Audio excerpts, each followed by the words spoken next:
एक मिनट, इस one shot को देख के केवल खुश नहीं होना है। 2024-25 का पूरा पेपर हम पहले ही वन शॉट बना चुके हैं, सॉल्व करवा चुके हैं, उसका लिंक हम आपको देंगे डिस्क्रिप्शन में। अगर आपका पेपर कल या परसों है या आने वाले समय में है तो भैया 2023 का पूरा वन शॉट हम ये बना रहे हैं।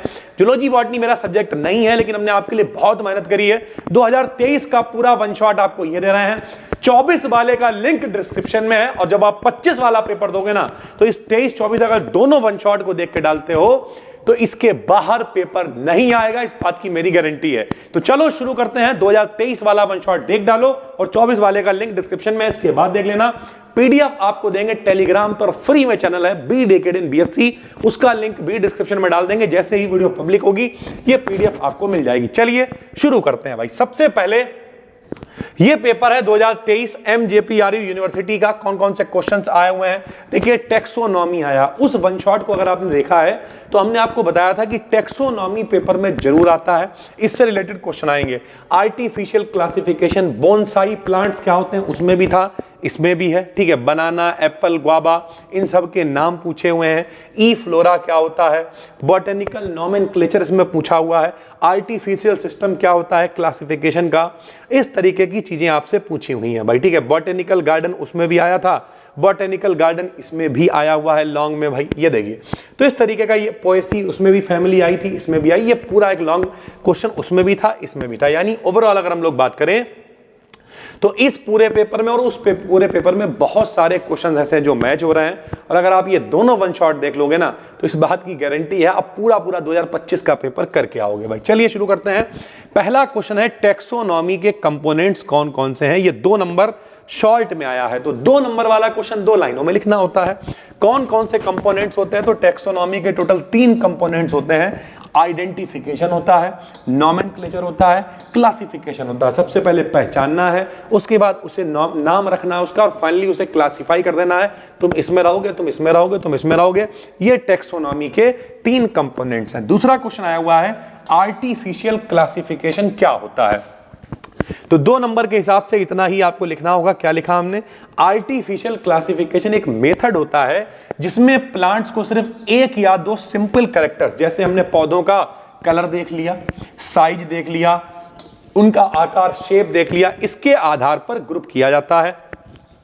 इसमें जो नेचुरल रिलेशंस होते हैं उनका ध्यान नहीं रखा जाता है। एक आध कैरेक्टर देख लेंगे, चेक कर लेंगे और उस ग्रुप में रख देंगे। लाल फूल वाले वहां, नीले फूल वाले वहां, इस तरीके से हम लोग इसमें क्लासिफिकेशन करते हैं, ठीक है। बोनसाई प्लांट्स हमने अलग से भी कराया है, वन शॉट में भी आया था, बहुत इंपॉर्टेंट है। बोनसाई प्लांट्स क्या होते हैं, टेक्सोनॉमी, बोनसाई प्लांट्स, ये सब कोई बड़ी बात नहीं है, आपको कल वाले पेपर में भी मिल जाए तो बहुत इंपॉर्टेंट है। बोनसाई प्लांट क्या होते हैं, तो हमने आपको बताया था बोनसाई एक कला है जिसमें प्लांट्स को छोटा, सुंदर और पॉट में मिनी ट्री की तरह ग्रो किया जाता है। जैसे अगर हम आपको बताएं बरगद बहुत बड़ा पेड़ होता है, लेकिन बरगद को अगर हम जमाएं गमले में, ट्रिमिंग होती है, कटिंग होती है, और बिल्कुल वैसे ही बड़े पेड़ की तरह डेकोरेशन वगैरह के लिए छोटे पेड़ को ग्रो किया जाता है।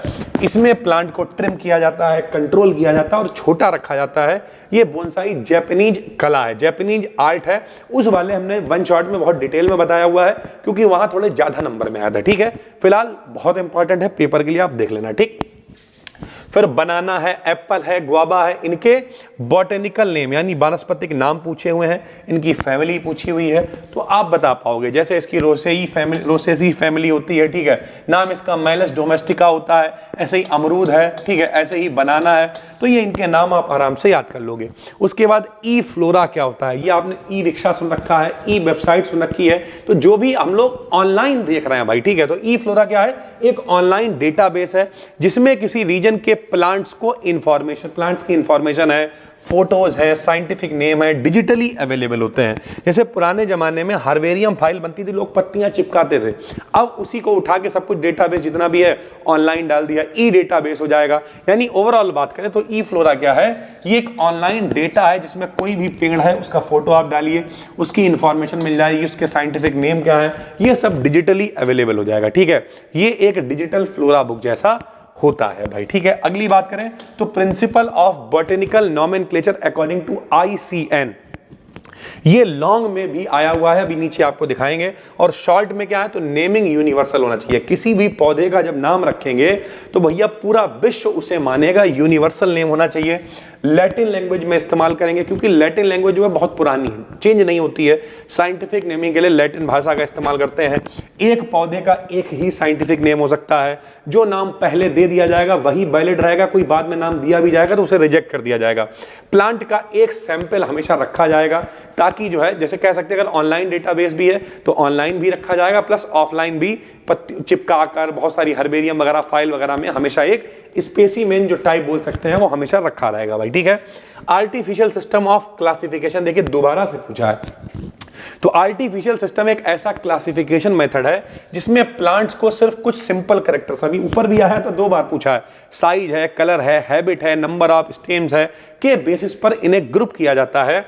इसमें नेचुरल रिलेशनशिप को ध्यान में नहीं रखा जाता है। क्लासिफिकेशन के बारे में कार्ल लिनियस, आपने बचपन में पढ़ा होगा, कैरोलस लिनियस वर्गीकरण के जनक कहलाते थे, तो कार्ल लिनियस ने इसे प्रस्तुत किया था, प्रपोज किया था भाई, ठीक है। फिर एक क्वेश्चन है 3 economically important plants of family Apiaceae. Apiaceae family के 3 ऐसे पौधे बताइए जो पैसे कमा के दें, इकोनॉमिकली इंपॉर्टेंट हो। तो एक तो धनिया हो गया, धनिया का रोल क्या है भाई, मसाले में, स्वाद बढ़ाने में, ठीक है। कोरिएंडरम सटाइवम इसका बोटेनिकल नेम होता है, दवाई में इस्तेमाल होता है। जीरा हो गया, ठीक, जीरा मसाले में, डाइजेशन वगैरह में, इन सब में इस्तेमाल होता है। गाजर हो गया भाई, गाजर सब्जी बनाओ, सलाद बनाओ, विटामिन ए का स्रोत होता है इन सब में। ये सब इनके बॉटनिकल नेम भी लिखे हुए हैं, इन्हें आप आराम से देख लोगे भाई, ठीक है। फिर एक क्वेश्चन आया हुआ इनफ्लोरेसेंस, यानी जो पुष्प क्रम होता है एस्ट्रेसी में वो किस तरीके से होता है, एस्ट्रेसी फैमिली में पुष्प क्रम कैसा होता है। तो इनमें हेड टाइप इनफ्लोरेसेंस होता है, मतलब क्या होता है, हेड का मतलब गुच्छे की टाइप में दिखाई देंगे। तो यहां लिखा अर्थात बहुत सारे छोटे छोटे फ्लावर्स एक जगह एक बड़े फूल जैसे दिखाई देते हैं। 2 टाइप के फूल होते हैं, एक रे टाइप के होते हैं और एक डिस्क टाइप के होते हैं। जो रे टाइप के होंगे वो बाहर की साइड वाले होंगे, पत्ते जैसी पंखुड़ियां होंगी उनकी, और जो डिस्क वाले होंगे ये सेंटर में छोटे होंगे और गोल गोल फूल इसमें प्राप्त होंगे। तो इस तरीके से जो एस्ट्रेसी फैमिली है इनमें जो फूल होते हैं वो कुछ इस तरीके के होते हैं, ये भी पेपर में आया हुआ है। फिर 2 प्लांट आइडेंटिफिकेशन ऐप, 2 एप्लीकेशन बताइए जो पौधों को पहचानने में आपकी मदद करें। तो कौन कौन हो जाएगी, एक तो प्लांट स्नैप हो गई, एक आई नेचुरलिस्ट हो गई। तो इस तरीके की ये 2 एप्लीकेशंस हैं जो अपने लिए इस्तेमाल की हैं। फिर भैया ये 10 क्वेश्चन वो होगा जो 2-2 नंबर में आए हुए हैं, यानी 20 नंबर आपके पक्के हो जाएंगे। अगर इन 10 क्वेश्चन में से 5 फंसे, 5 आप वो वाला वन शॉट देखोगे, 24 वाला डिस्क्रिप्शन में लिंक है उसका, ठीक है। दोनों को देख डालो, 10 क्वेश्चन ये, 10 क्वेश्चन वो, 20 क्वेश्चन में से मेरे हिसाब से तो 10 फंस जाएंगे। 7-8 भी अगर फंस गए तो तब भी भैया, अगर 8 फंस गए 16 नंबर पक्के हो गए। उसके बाद बॉटेनिकल गार्डन, ये उस वन शॉट में भी कराया है, इस वन शॉट में भी है, इस पेपर में भी आया हुआ है। बॉटेनिकल गार्डन बहुत इंपॉर्टेंट है, 23 में आया है, 24 में आया है, तो 25 में भी आ सकता है। इस वीडियो की लास्ट में हम लगा देंगे, बाकी उस वन शॉट को देखोगे तो बॉटेनिकल गार्डन आपको पता चली जाएंगे भाई, ठीक है। तीसरा क्वेश्चन है साइलेंट फीचर्स ऑफ फैमिली लेमिएसी। लेमिएसी जो फैमिली है इसके कौन कौन से फीचर्स हैं वो बताने हैं। इसका इकोनॉमिक इंपॉर्टेंस क्या है, यानी इससे पैसा कैसे कमा सकते हो ये बताना है। तो बहुत आसान है भैया, फीचर्स आपको बताने, 15 नंबर में आया है तो कम से कम 7-8 फीचर्स बता दो, इकोनॉमिक इंपॉर्टेंस बता दो, मिल जाएगा। तो पहले जो इसके पौधे होते हैं स्मेल वाले होते हैं, इसमें एसेंशियल ऑयल पाया, जैसे तुलसी है, पुदीना है, तो ये सब स्मेल वाले होते हैं। इसके जो स्टेम होते हैं, जो तने होते हैं, 4 कोना होते हैं, हाथ लगाने पर स्क्वायर, पकड़ोगे तो स्क्वायर शेप में फील होंगे भाई, ठीक है। तो इसके जो तने हैं वो स्क्वायर शेप में होते हैं, पत्तियां अपोजिट होती हैं, एक के सामने एक पत्ती लगी होती है। जो फूल है वो बाइलेटरली सिमेट्रिकल होते हैं, फूल गुच्छों में लगते हैं, ठीक है। फ्रूट जो है छोटे छोटे नटलेट्स का बना हुआ होता है। ओवरऑल आप इसके 5-6 पॉइंट लिख दोगे कि क्या क्या इसके फीचर्स हैं। और फिर इसका इकोनॉमिक इंपॉर्टेंस पूछा है तो बहुत सारे इंपॉर्टेंस है, जैसे मेडिसिन वगैरह में तुलसी है, अजवाइन है, पुदीना है। देखा होगा घर पे मम्मी लोग भी यही करती हैं, तुलसी की चाय बना दी तो भैया कोल्ड हो गया है, कफ हो गया है, डाइजेशन हो गया, इन सब में इस्तेमाल किया जाता है भाई, ठीक है। स्पाइसेस मसाले वगैरह बनाने में, ऑर्गेनो वगैरह बनाने में इस्तेमाल होता है। पिज्जा है, पास्ता है, इन सब में फ्लेवर में इस्तेमाल होता है। कुछ इसेंशियल ऑयल्स भी हैं, जैसे परफ्यूम है, मेडिसिन है, कॉस्मेटिक्स है, इन सब में इसका इस्तेमाल होता है। ऑर्नामेंट मतलब आभूषण वगैरह सजाने की चीजों में, गार्डन्स में डेकोरेशन के लिए इनका इस्तेमाल कर लिया जाता है, ठीक है। तो ओवरऑल बात करें तो आप क्या करोगे, इसका इकोनॉमिक इंपॉर्टेंस लिख दोगे, इसके फीचर्स लिख दोगे और आपको आराम से नंबर मिल जाएंगे। फिर एक क्वेश्चन आया हुआ है, यहां पर देखिए चौथा क्वेश्चन आया silent feature of Poaceae family. Poaceae family हम आपको करा चुके हैं, तो मोस्ट इंपॉर्टेंट है, लास्ट में हम यहां लगा देंगे। उस वन शॉट में अगर आप देखोगे तो पोएसी फैमिली उसमें भी आई है, इसमें भी आई। देखिए क्वेश्चंस रिपीट हो रहे हैं भाई, ठीक है। तो पोएसी देखो, बोनसाई भी रिपीट हुआ, टेक्सोनॉमी भी रिपीट हुआ, पेपर रिपीट होता है मेरे भाई। तो पोएसी फैमिली हम लास्ट में लगा देंगे, उस वन शॉट को देखा है तो आपको पता होगा। फिर सोलेनेसी फैमिली जो है, इसके बारे में पूछा है तो इसके जनरल फीचर्स क्या होते हैं। तो जो सोलेनेसी फैमिली होती है, इसके ज्यादातर पौधे छोटे होते हैं, जैसे टमाटर हो गया, आलू हो गया, बैगन हो गया, छोटे होते हैं। पत्तियां साधारण होती हैं, एक के बाद एक लगी होती हैं। फ्लावर्स, फूल जो होते हैं अकेले भी लग सकते हैं, ग्रुप में भी लग सकते हैं। उसके बाद अगर हम बात करें तो जितने भी फूल होते हैं सब एक तरफ से एक जैसे सिमेट्रिकल होते हैं, सारे फूल एक जैसे दिखाई देते हैं। एक ही फ्लावर में मेल पार्ट भी होता है, फीमेल पार्ट भी होता है। फ्रूट जो है वो बेरी है, कैप्सूल की फॉर्म में दिखेंगे, जैसे टोमेटो है, ब्रिंजल है, इन सब में बेरी होगा, धतूरे में कैप्सूल टाइप। तो इस तरीके की चीजें फ्रूट में दिखेंगी भाई, ठीक। एग्जाम्पल्स की बात कर ले तो पोटैटो है, ब्रिंजल है, टोमेटो है, धतूरा है, शिमला मिर्च है, ये सब इसी के अंतर्गत आते हैं। साथ में इसका फॉर्मूला भी पूछा है कि इसका फ्लोरल फॉर्मूला बताइए। तो इस फॉर्मूले को लिखने का ये तरीका है, इस तरीके से इस फॉर्मूले को लिखेंगे भाई, ठीक है। और इस फॉर्मूले में हर चीज का मतलब है, जैसे के का भी मतलब है, सी का भी मतलब है, ठीक है। उसके अलावा A5 में ए का मतलब है, जी का मतलब है, सारे मतलब लिखे हूं। A5 मतलब क्या है, एंड्रोसियम 5 है। तो इस तरीके से इस फार्मूले का मतलब है, जो आप आराम से लिख के दिखा दोगे।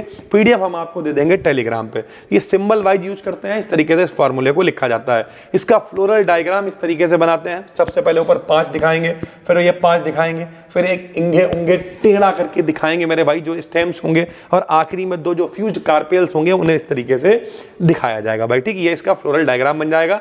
15 नंबर आपके पक्के हो जाएंगे। अगर आप यहां तक पहुंच गए हो तो इसका मतलब आपने पेपर के 10-10 नंबर वाले, 2-2 नंबर वाले 10 नंबर के क्वेश्चन सॉल्व कर लिए हैं। फिर 4 क्वेश्चन आते हैं जिनमें से 3 करने होते हैं 3 क्वेश्चन आते हैं जिनमें से 2 करने होते हैं 15-15 नंबर के।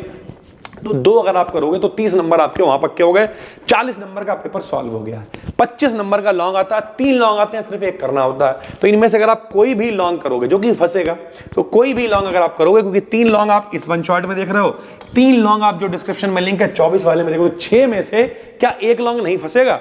बिल्कुल फंसेगा। वही एक लॉन्ग आप लिखाओगे। तो अगर आप 6 लॉन्ग पढ़ के जा रहे हो तो ये 2 वन शॉट इसलिए पास करा देंगे क्योंकि एक लॉन्ग भी फंस गया, आप 25 नंबर में लिख दोगे और आप 75 का पेपर है, 25 वाला पास होता है। बाकी कुछ भी नहीं करोगे तब भी 25 वाला पास होता है। तो चलिए, सबसे पहला जो लॉन्ग आया हुआ है वो है एंगुलर और पेरेंटल जो सिस्टम है क्लासिफिकेशन का, ये क्या कहता है। तो इन्होंने कहा एंगुलर और जो पेरेंटल है, इन्होंने पौधों का वर्गीकरण करने के लिए एक सिस्टम दिया। जिस सिस्टम में इन्होंने क्या कहा, इस सिस्टम में उन्होंने अपनी एक किताब है उसमें इसके बारे में जिक्र भी किया। और इस सिस्टम में इन्होंने क्या किया, जो साधारण पौधे हैं उनसे लेकर जो कॉम्प्लेक्स वाले कठिन पौधे हैं, मतलब थोड़े से डेवलप्ड पौधे हैं, उन सभी को रखा। जो सिंपल पौधे थे उन्हें पहले रखा, जो डेवलप्ड पौधे थे उन्हें बाद में रखा भाई, ठीक है। तो इस तरीके से इन्होंने क्लासिफिकेशन किया। तो कैसे कैसे क्या क्या रखा है समझिए। सबसे पहले इन्होंने थैलोफाइटा वालों को रखा, जो कि सबसे साधारण पौधे होते हैं। एल्गी है, फंगी है, लाइकेन है, ये सब इसमें आता है। इनमें रूट है, तने हैं, पत्तियां हैं, ये कुछ भी नहीं पाया जाता है। तो इन्होंने क्लासिफिकेशन में सबसे पहले किसे रखा, थैलोफाइटा को रखा, जो सबसे साधारण होते हैं। फिर क्या, ब्रायोफाइटा जो थोड़े से एडवांस होते हैं, इसमें मांस आ जाता है, लीवर वॉल्ट आ जाता है, ये जमीन पर रहना स्टार्ट कर देते हैं, पर वाटर की नीड इनमें ज़्यादा रहती है, जमीन पर भी पाए जाते हैं। उसके बाद टेरिडोफाइटा होता है, जो और एडवांस होते हैं, जिनमें टिश्यू वगैरह पाया जाता है। जाइलम है, फ्लोएम है, ये सब पाया जाता है। जैसे इसका उदाहरण कौन हो जाएगा, फर्न इसका उदाहरण हो जाएगा। जाइलम मतलब जो पानी को ले जाता है, फ्लोएम मतलब जो भोजन को ले जाता है। तो इनमें ये टिश्यूज वगैरह भी पाए जाते हैं, और एडवांस ये होते हैं, तो फर्न वगैरह में ये पाए जाते हैं। उसके बाद जिम्नोस्पर्म्स होते हैं, जिनमें बीज वाले जो पौधे होते हैं, बीज पत्री बोल दो, ठीक है। तो जो जिम्नोस्पर्म्स होते हैं, जिनमें क्या पाइन आ जाता है, ठीक है, साइकस आ जाता है। इनके जो सीड्स हैं वो नेक्ड होते हैं, नंगे पौधे होते हैं, उनके ऊपर कवर नहीं होता है, ठीक है। फिर एंजियोस्पर्म्स होते हैं, जिनमें फ्लावर्स हैं, फ्रूट हैं, इन सब वाले पौधे होते हैं, यानी बहुत डेवलप हो गए कि फूल फल तक भी पहुंच गए भाई, ठीक है। ये सबसे एडवांस्ड ग्रुप होता है, जिसे 2 पार्ट में बांट दिया, यानी एंजियोस्पर्म्स को भी 2 पार्ट में बांट दिया। एक मोनोकॉट होता है, एक डाइकॉट होता है। मोनोकॉट में क्या होता है, इनमें जो बीज का हिस्सा होता है वो पत्तियों में नर्व सीधी सरल भाषा में जैसे हम लोग में नसें होती हैं, वैसे इनमें जो कोशिकाएं हैं, ठीक है, वो सब नर्व्स हैं, वो सीधी सीधी होंगी। जड़ें जो हैं वो बालों जैसी फैली हुई होंगी इनकी जड़ें, फूल के भाग 3 या 6 भाग फूल में होंगे, तना मुलायम होगा, जैसे वीट हो गया है, राइस चावल हो गया है, मक्का हो गया है, गन्ना हो गया है, घास हो गई है, बनाना हो गया, ये सब इन्होंने मोनोकॉट में रख दिया। और अगर बीज में जो बीज का हिस्सा वो एक ना होके 2 हो जाए तो उसे डाइकॉट बोल देंगे। इसमें 2 बीज वाले पत्ते हो जाएंगे, पत्तियों में जाल जैसी नर्व्स होंगी, जड़ें मोटी हो जाएंगी, फूल के भाग 4-5 हो जाएंगे, तना भी जो है वो सख्त हो जाएगा। इसमें आम का पेड़ आ जाएगा, देखो मोटे मोटे जो पेड़ आते हैं, आम का पेड़ आ जाएगा, मस्टर्ड आ गया, रोज आ गया, रोज यानी गुलाब आ गया, नीम आ गया, ये सब इस तरीके के जो हैं ये सब डाइकॉट में आ जाएंगे और मोनोकॉट में ये सब आ जाएंगे। ये उन्होंने एंजियोस्पर्म को भी 2 पार्ट में डिवाइड कर दिया भाई, ठीक है। तो ये अपना एक क्वेश्चन लॉन्ग में आया हुआ है। कौन सा लॉन्ग का क्वेश्चन है जरा बताइए। लॉन्ग का क्वेश्चन आया हुआ है कि एंगुलर और पेरेंटल का जो सिस्टम है क्लासिफिकेशन का आप कैसे लिखोगे।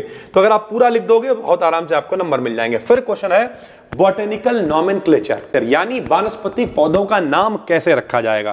तो भैया इसका अर्थ होता है प्लांट को साइंटिफिक नेम देना। किसी पौधे को हम नाम देंगे, साइंटिफिक नाम देंगे, इसकी सहायता से दुनिया का कोई भी पौधा हो उसका एक फिक्स्ड और यूनिवर्सल साइंटिफिक नेम होता है, जो कौन डिसाइड करेगा, ICN। अभी आपने ऊपर देखा था शॉर्ट में 2 नंबर में भी ये आया हुआ था। ICN डिसाइड करेगा, जिसका पूरा नाम होगा international code of nomenclature, ICN। For जो एल्गी के लिए होगा, फंगी के लिए होगा, पौधों के लिए यानी प्लांट्स के लिए होगा।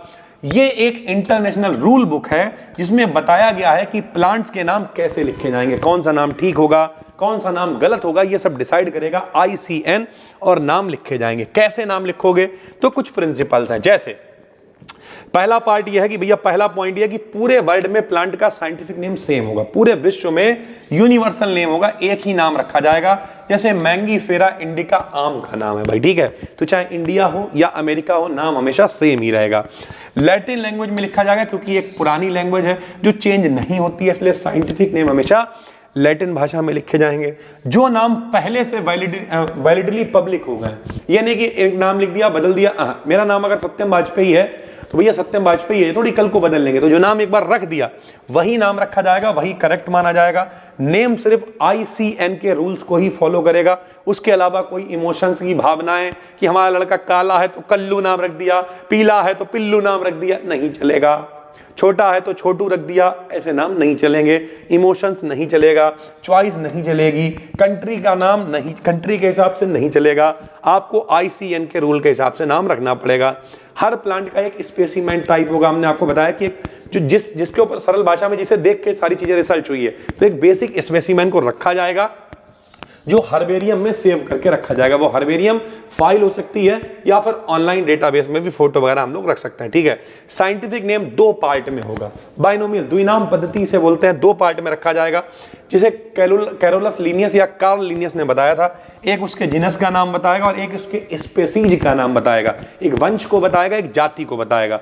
पहला लेटर हमेशा कैपिटल में लिखा जाएगा, दूसरा लेटर हमेशा स्मॉल में लिखा जाएगा। जैसे आम का ही नाम लिखते हैं, मैंगीफेरा इंडिका नाम है तो M कैपिटल बनाया है, I छोटा बनाया है भाई, ठीक है। अगर हैंड रिटन है तो फिर अगर आप इन्हें इटैलिक वर्ड में नहीं लिख सकते हो, जैसे जब लिखा जाएगा तो पहला लेटर कैपिटल होगा हमेशा, दूसरा लेटर स्मॉल होगा, प्लस इटैलिक में लिखा जाएगा। इटैलिक में थोड़ा टेढ़ा करके लिखा जाएगा। अगर आप लिखते समय टेढ़ा नहीं कर पा रहे हो, कंप्यूटर इटैलिक लिख देगा, हम लोग नहीं कर पा रहे हैं, तो क्या करा जाएगा, हमेशा उसे अंडरलाइन कर दिया जाएगा। एक ही नाम 2 अलग अलग पौधों को कभी नहीं दिया जाएगा। अतः ये जो क्लासिफिकेशन है ये क्या करता है, साइंटिफिक और यूनिफॉर्म नाम देने का एक मेथड है, जिससे दुनिया भर के जो बॉटनिस्ट होते हैं कॉमन लैंग्वेज में प्लांट का नाम पहचान सकते हैं। क्योंकि अलग अलग इमोशन है, अलग अलग भाषाएं हैं, अलग अलग नाम है। लेकिन जैसे IUPAC पढ़ते हैं, किसी केमिकल का नाम लिख देते हैं, वैसे ये है ICN क्या करेगा, रूल्स बनाएगा, उस तरीके से नाम रखेंगे और दुनिया भर के जो वानस्पतिक वाले लोग हैं, बॉटनिस्ट लोग हैं, वो आराम से नाम को पहचान पाएंगे। तो इन 3 पार्ट्स में PPT आया हुआ है। PPT का मतलब क्या होता है, PPT का मतलब होता है परमानेंट स्लाइड को बनाना भाई, ठीक है। अतः जब हम किसी प्लांट का छोटा सा पार्ट, कभी लीफ यानी कोई पत्ती ले ली हमने, कोई तना ले लिया, कोई जड़ ले लिया और ग्लास की स्लाइड पे चिपका देते हैं कि वह हमेशा के लिए सुरक्षित हो जाए, सेफ हो जाए, और उसे माइक्रोस्कोप सूक्ष्मदर्शी से हम लोग बार बार देख सकते हैं, तब इस प्रोसेस को हम लोग PPT कहते हैं भाई, ठीक है। तो PPT का मतलब क्या है, एक परमानेंट स्लाइड को बनाना। कोई ग्लास की मेरे पास स्लाइड है, हमने कोई पौधा है, उसकी पत्ती, तना, जड़ जो भी है उस पर कायदे से चिपका दिया और उसे हमेशा के लिए सुरक्षित कर दिया। कभी भी आप उसे माइक्रोस्कोप से देख सकते हो, तो इसे हम लोग कह देते हैं पीपीटी। इसमें प्लांट का कोई हिस्सा जो है उसे फिक्स करते हैं, उसको कलर देते हैं, ठीक है, उसे चिपका देते हैं, जो भी कवर स्लिप होती है उसे चिपका देते हैं और स्लाइड परमानेंटली तरीके से बन जाती है। इसके यूजेस क्या होते हैं तो आप कभी क्लास में दिखा सकते हो, बार बार स्टडी कर सकते हो, लंबे समय तक स्टोर करके रख सकते हो। इस तरीके से स्लाइड वगैरह, पीपीटी क्या पावर पॉइंट में आपने देखा होगा पीपीटी बनती है, ठीक है, तो उसमें भी क्या करते हैं स्लाइड्स ही बनाते हैं ना, उसी तरीके से बॉटनी में भी स्लाइड्स को बनाने के लिए पीपीटी का इस्तेमाल करते हैं भाई, ठीक है। उसके अलावा एक क्वेश्चन ये है, ठीक है, क्लैडिस्टिक्स क्या होता है, तो क्लैडिस्टिक्स भी शॉर्ट में आप लिख दोगे क्या होता है भाई, तो ये एक तरीका है पौधों को और जानवरों को ग्रुप में बांटने का, उनके एवोल्यूशन के बारे में इससे पता चलता है। जैसे अगर दो पौधे हैं एक ही पूर्वज से आए हैं तो क्लैडिस्टिक्स में क्या होगा, उनको एक ही ग्रुप में रखा जाएगा, यानी जो क्लैडिस्टिक्स हैं ये पौधों को और जो पौधों के साथ साथ कौन है एनिमल्स यानी जंतुओं को ग्रुप में बांटने का काम करेंगे। उनका जो एवोल्यूशन हो रहा है किस तरीके से वो आगे बढ़ रहे हैं, एवोल्यूशन का मतलब समझते हो, पहले हम लोग कान चला सकते थे अब नहीं चला सकते हैं, पहले पूंछ होती थी अब नहीं होती है। समय के साथ साथ वो बदलाव जो हमारे शरीर को जरूरत है जिंदा रहने के लिए। संघर्ष क्या होता है, संघर्ष अलग अलग तरीके का, देखा होगा ठंड में बर्रैया के छत्ते सब गायब हो जाते हैं, क्यों, क्योंकि वो वातावरणीय संघर्ष को नहीं झेल पा रहे। मनुष्य झेल लेता, रैया ओढ़ के आ जाएगा, कंबल ओढ़ के आग ही लगा लेगा, लेकिन कहेगा नहीं हम तो भैया ठंड की व्यवस्था करेंगे। तो एवोल्यूशन का मतलब ये जो समय के साथ अपग्रेड होता रहे, एवोल्यूट होता रहे, तो ये पूरा प्रोसेस है भाई, ठीक है। और लास्ट में एस्थेटिक कैरेक्टरिस्टिक्स ऑफ प्लांट्स, जाहिर सी बात है 25 नंबर में ये तीन चीजें आई हैं, तो जब आप लिखोगे तो कभी कोई चीज छोटी हो जाएगी, कोई ज्यादा हो जाएगी, कोई दिक्कत नहीं है, लेकिन ओवरऑल कोशिश करना कि अगर 25 नंबर में क्वेश्चन है तो 25 नंबर का मोटा मोटा मतलब हो गया कि कम से कम 500-600 शब्द हो, और 500-600 शब्द का मतलब हो जाता है एक लाइन में 10 शब्द माने जाते हैं, तो कम से कम 2 से ढाई पन्ने आपके भरने चाहिए। मोटी मोटी बात ये है भाई, ठीक, तो 2 से ढाई पन्ने भर जाएंगे अगर आप 3 चीजें लिख रहे हो किसी लॉन्ग के अंदर तो आराम से लिख जाएंगे। तो एस्थेटिक का मतलब होता है खूबसूरती, ब्यूटी। प्लांट्स की एस्थेटिक कैरेक्टरिस्टिक्स का मतलब है प्लांट्स की वो क्वालिटी जो सुंदर दिखाए उन्हें। वो फूल का कलर हो सकता है, ठीक है, वो शेप हो सकता है पत्तों का, पत्ता वैसे लिख दिया, पत्तों का शेप हो सकता है, वो किसी पौधे की खुशबू हो सकती है, वो पूरे पौधे का लुक हो सकता है, वो सीजनल ब्यूटी हो सकती है। ये जितनी भी क्वालिटीज़ हैं ये प्लांट्स को डेकोरेटिव बनाती हैं, इसे ही हम लोग एस्थेटिक कहते हैं भाई, ठीक है। तो ये जो पूरी पीडीएफ है, ये पूरी पीडीएफ हम आपको फ्री में, अपना टेलीग्राम चैनल है BDKDN BSc, डिस्क्रिप्शन में उसका लिंक है, क्लिक करके ये पीडीएफ आपको वहां पर मिल जाएगी। कोर्स में ज्वाइन कर रखा है तो हमने पहले भी कहा था कोर्स हमने बेचा इस नाम पे था कि हम जितना अपनी तरफ से ज्यादा आपको करा पाएंगे करा देंगे। तो कोर्स में कोई ऐड नहीं है, कोई ड्रामा नहीं है, आराम से पूरी बिना ऐड के वीडियो देख डालो, यहीं पे पीडीएफ अवेलेबल है, आराम से देख डालिए, सॉल्व करिए, कल का पेपर आपका बहुत अच्छा होगा, इस बात की जिम्मेदारी है। और हाँ, परसों 13 तारीख को MJPRU का पेपर है, तो ये वीडियो हम 11 को डालना है, इसे देखो। और जो दूसरा वन शॉट है जिसमें हमने 2024 का भी पेपर सॉल्व करवाया है, उसका डिस्क्रिप्शन में लिंक है, उसे देख डालो। अगर आप ये दोनों पेपर सॉल्व करके जाते हो, कोई फेल नहीं कर पाएगा, और किस्मत अच्छी चली तो 75 में 75 का पेपर करके आओगे। हम मिलते हैं आपसे एक और वीडियो में, तब तक के लिए धन्यवाद, थैंक यू। ये पेपर में अगर 25 नंबर में आ गया, 15 नंबर में आ गया, तो कम से कम 5 गार्डन तो लिखने ही पड़ेंगे ना। बहुत आसान है। सबसे पहले तो हम लोग ये लिख देंगे गार्डन्स होते क्या, गार्डन क्या होते हैं बताओ भैया। अगर वानस्पतिक गार्डन है तो वहां पे पौधों वगैरह की सुरक्षा करी जाएगी, पौधों को वहां पे रखा जाएगा, अच्छे से उनका पोषण होगा, अच्छे अच्छे पौधे नई नई किस्म के उगाए जाएंगे, और साथ ही साथ थोड़ा लोगों को भी देखने में मजा आएगा। मान लिया हमें टाइम मिला, हम पहुंच गए, पौधे देख देख के खुश हो रहे हैं, भाई बड़ा मजा आ रहा, बड़ा मजा आ रहा। यही बॉटेनिकल गार्डन्स है, बात खत्म है। 4, 5, 6 के बारे में हम लिखवा देंगे, उनमें से जो 5 आपको अच्छे लगे उनके बारे में याद कर लेना, आराम से पेपर में लिखिए आना, और 25 नंबर बटोर लेना। भाई पहली बार देख रहे हो तो चैनल को सब्सक्राइब कर लेना। चलो शुरू करते हैं भाई, ठीक है। ये चैनल प्योर BSc वाला कंटेंट है, कोई हवाबाज कंटेंट नहीं है इस पे। BDKDN BSc नाम है, आप देख लेना, कोई उल्टी सीधी वीडियो नहीं बनाई, सिर्फ और सिर्फ BSc का कंटेंट है। बड़ा प्यार आप लोग देते हो, हमें अच्छा लगता है। सुनो, एंशिएंट टाइम यानी पुराने जमाने से ही बॉटेनिकल गार्डन्स का निर्माण होता रहा है भाई। पुराने जमाने से ही पार्क वगैरह तो बनाए जाते थे ना, तथा इनकी हेल्प से ही ह्यूमन को क्या क्या मिलता है। हम लोग खाना खाते हैं पेड़ों की वजह से, हम लोगों को दवाइयां मिलती हैं पेड़ों की वजह से, हम लोग घर बना पाते हैं, लकड़ी वगैरह मिलती है सब पेड़ों की वजह से, ETC प्रोवाइड हो रहे हैं। ये एरियाज कैसे होते हैं, विजिटर्स को, विजिटर्स मतलब जो यात्री होते हैं वो जाते हैं वहां पे मजे लेते हैं, को जॉय यानी खुशी प्रोवाइड कराते हैं। इंडिया में कुछ इंपॉर्टेंट बॉटेनिकल गार्डन्स निम्न है। कितना आसान है, हमने लिख दिया भाई कि पुराने जमाने से ही पार्क वगैरह वगैरह बनाए जा रहे थे, उद्यान वगैरह बनाए जा रहे थे। जो यात्री होते हैं उन्हें बड़ा मजा आता है, उन्हीं की वजह से, पेड़ पौधों की वजह से हमें लकड़ी मिल रही है, घर मिल रहा है, खाना मिल रहा है, दवाइयां मिल रही हैं, सब इन्हीं वजह से तो मिल पा रही हैं भाई। उसके बाद आप कम से कम 5 याद करोगे गार्डन्स, ताकि आप आराम से लिख पाओ। जैसे पहला है गार्डन, कहां पे? शिलांग में है। अब शिलांग में जो है उसकी क्या खासियत है और देखते हैं। हमने इसलिए हिंदी में भी लिख दिया है क्योंकि कुछ बच्चे बेचारे पढ़ ही नहीं पाएंगे, थोड़े कठिन कठिन नाम है। यह है गार्डन जिम्नोस्पर्म्स। जिम्नोस्पर्म्स क्या होते हैं भैया? अनावृत बीजी, सरल भाषा में कहें जिनके जो बीज हैं वो खुले हुए होते हैं, ढके नहीं होते हैं, नग्न बीज होते हैं, तुम्हारी देसी भाषा में कहें, के लिए फेमस है। इस गार्डन में क्या होता है? हिंदी में लिख दिया है टेक्सास बटाटा। क्या नाम है? हमारे खुद टेक्सास बटाटा नाम है भाई, ठीक है। तो टेक्सास बटाटा एक पौधा है, प्लांट लगा हुआ है, जिस पर फ्रूट्स वगैरह आते हैं भाई, ठीक है। तो हमने क्या किया, सबसे पहले हमने बताया गार्डन्स के बारे में, फिर हमने बताया कि भैया एक शिलांग में एक गार्डन है जहां पर टेक्सास बटाटा नाम का प्लांट लगा हुआ है, जो क्या है? जिम्नोस्पर्म्स के लिए फेमस है, यानी अनावृत बीजी पौधों के लिए फेमस है यार। उसके बाद क्या आ गया? लो दूसरा आ गया। दूसरा क्या है? ये कहां पे? मसूरी में है भैया, ठीक है। अरे ना जाए मसूरी में है भाई, ठीक है। इस गार्डन में स्पेशली, इसमें भी कौन से वाले हैं? ये देखो अनावृत बीजी वाले ही पौधे हैं, उसमें भी हैं, इसमें भी उगाया जा रहा है। यहां पर कौन है? Ginkgo biloba. जिंकगो बिलोबा नाम का जो पेड़ है, वो जो पौधा है, वो यहां का मुख्य आकर्षण का केंद्र है भाई। ये पीडीएफ हम आपको दे देंगे। टेलीग्राम जो अपना चैनल है BDCAD in BSc original channel पे ही जाना, 58,000 के करीब फॉलोअर्स हैं। बौरा मत बन जाना, लोग फेक चैनल बना के तुम्हें नोट्स बेचने लगे भैया, फ्री में दे रहे हैं, ठीक है। तो इस तरीके से भैया ये दूसरा है जो कहां पे है? मसूरी में है। यहां का मुख्य आकर्षण कौन है? Ginkgo biloba. यहां पर भी वही अनावृत बीजी यानी जिम्नोस्पर्म्स पाए जाते हैं, बहुत सारे पेड़ पौधे यहां पर मिल जाते हैं हम लोगों को। तीसरा क्या है? शिमला में है। इस गार्डन में कौन है भैया? माउंटेनियस प्लांट्स, यानी जो पर्वतीय पौधे होते हैं, उन्हें पौधों को यहां पर उगाया गया है, लगाया गया है, ठीक है।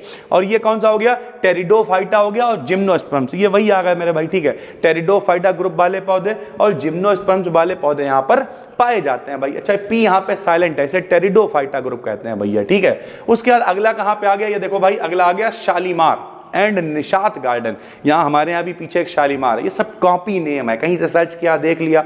ओरिजिनल शालीमार कहां पे है? श्रीनगर में, देखने लायक चीज है भाई, ठीक है। यहां पे एक और एंजियोस्पर्म्स। अब यहां पे देखो दो होते हैं, एक आवृत बीजी, एक अनावृत बीजी। मोटी मोटी बात करें, एक के बीज ढके हुए होते हैं, एक के बीज नहीं ढके हुए होते हैं, इसलिए आवृत बीजी, अनावृत बीजी प्लांट्स की कई स्पेसीज यानी कई जातियां यहां पर पाई जाती हैं भाई, ठीक है।